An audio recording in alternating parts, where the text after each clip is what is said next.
नमस्कार मित्रांनो, चांगलं चॅनलमध्ये आपलं स्वागत आहे। मित्रांनो, आज आपल्याला माहितीच world cup women's ODI world कपची final India versus South Africa आणि या मॅच मध्ये इंडियाने साऊथ आफ्रिकेचा पराभव करत पहिल्यांदाच विश्वकप जिंकलेला आहे। आणि मॅच झाल्यानंतर सर्व जल्लोष DY पाटील स्टेडियमवर झालेला तो बघण्याजोगा होता। सर्व फॅन्सच्या डोळ्यातून अश्रू, सर्व प्लेयर्सच्या डोळ्यातून अश्रू होते। तर या वर्ल्ड कपच्या मॅचचा थरार कशा पद्धतीने झाला आपण या व्हिडिओमध्ये पाहणार आहोत। चला तर मग नॉकआउट फेरीसाठी दुखापतग्रस्त खेळाडूच्या जागी संघामध्ये पुनरागमन झालेल्या 21 वर्षीय शेफाली वर्मा हिने या सुवर्ण संधीचं सोनं केलं। तिने आपल्या ओडीआय कारकिर्दीतली सर्वोत्कृष्ट खेळी करत 87 धावा करत भारतासाठी भक्कम पाया रचला। तिच्या आणि ओपनर स्मृती मानधनाच्या शतकी भागीदारीमुळे भारताला जबरदस्त सुरुवात मिळाली। त्यानंतर दीप्ती शर्मा हिने अर्धशतकीय खेळी करत डाव सावरला आणि भारताने 50 ओव्हरमध्ये 6 गडी गमावून 298 धावा झाले। तिच्या घोषीने 24 चेंडूमध्ये जलद 34 रना केले, त्यामुळे कुठेतरी स्कोर चॅलेंजिंग झाला। सामन्याची सुरुवात पावसामुळे उशिरा झाली।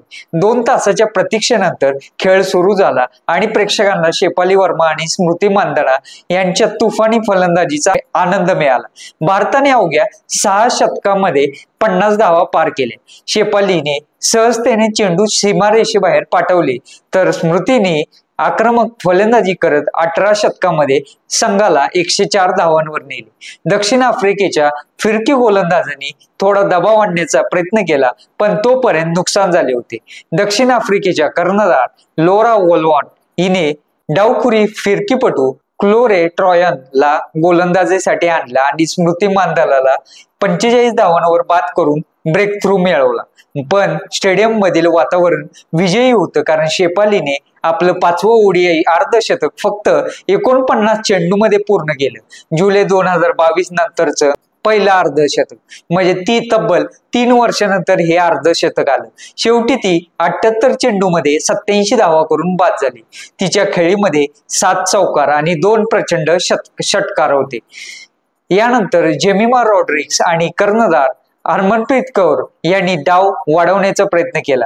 दीप्ती शर्माने आपल्या जबरदस्त फटक्यांनी, त्यात मॅरिजन केफ वरचा एक मोठा षटकारी सामील होता, संघाला स्थिरता दिली। हरमनप्रीतच्या 20 आणि रिचा घोषच्या झंझावती 34 धावांमुळे भारताने 298 धावांचा टप्पा पार केला। त्यापूर्वी दक्षिण आफ्रिकेने नाणेफेक जिंकून गोलंदाजी स्वीकारली होती। पाऊस आणि दव या परिस्थितीचा फायदा घ्यायचा होता, पण भारताने संपूर्ण 50 षटकं खेळली। दोन्ही संघांनी त्याच संघरचना कायम ठेवल्या होत्या। मैदानात क्रिकेट दिग्गज, ICC अधिकारी आणि बॉलिवूड गायिका सर्व या सेलिब्रिटींची उपस्थिती होती। 299 धावांचा पाठलाग करताना दक्षिण आफ्रिकेने सावध सुरुवात केली। उपांत्य फेरीमध्ये म्हणजे सेमीफायनल मध्ये नाबाद 169 धावा करणारे लोरा वॉलवर पुन्हा चांगली फलंदाजी करत होती। तिची भागीदारी टॅझमिन ब्रिट सोबत जमली होती, पण भारताने लवकरच झटपट विकेट घेतल्या।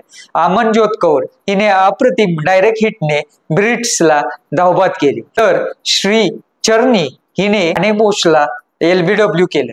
कर्णधार हरमनप्रीत कौर हिच्या रणनीतीचा नमुना दिसला तेव्हा तिने पार्ट टाइम गोलंदाज म्हणजे शेफाली वर्माला बॉलिंग दिली आणि शेफालीने लगेचच सुनलूस आणि टीम साऊथ आफ्रिकेची एक अनुभवी फलंदाज म्हणजे मॅरिजन कॅफ या महत्वाच्या खेळाडूला बाद करत सामना भारताच्या बाजूने झुकवला। भारताचं उत्कृष्ट क्षेत्ररक्षण आणि अचूक गोलंदाजीमुळे दक्षिण आफ्रिकेवर सतत दबाव राहिला।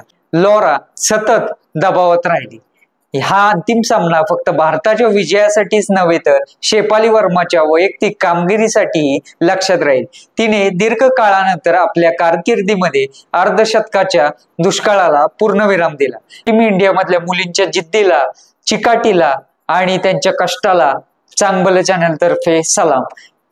जवळपास 25 वर्षाचा संघर्ष गेला या वर्ल्ड कप जिंकण्यासाठी आणि यापूर्वी 2 वर्ल्ड कप मध्ये फायनल मध्ये पोहोचलेली टीम इंडिया, परंतु वर्ल्ड कप हा जिंकू शकला नव्हती.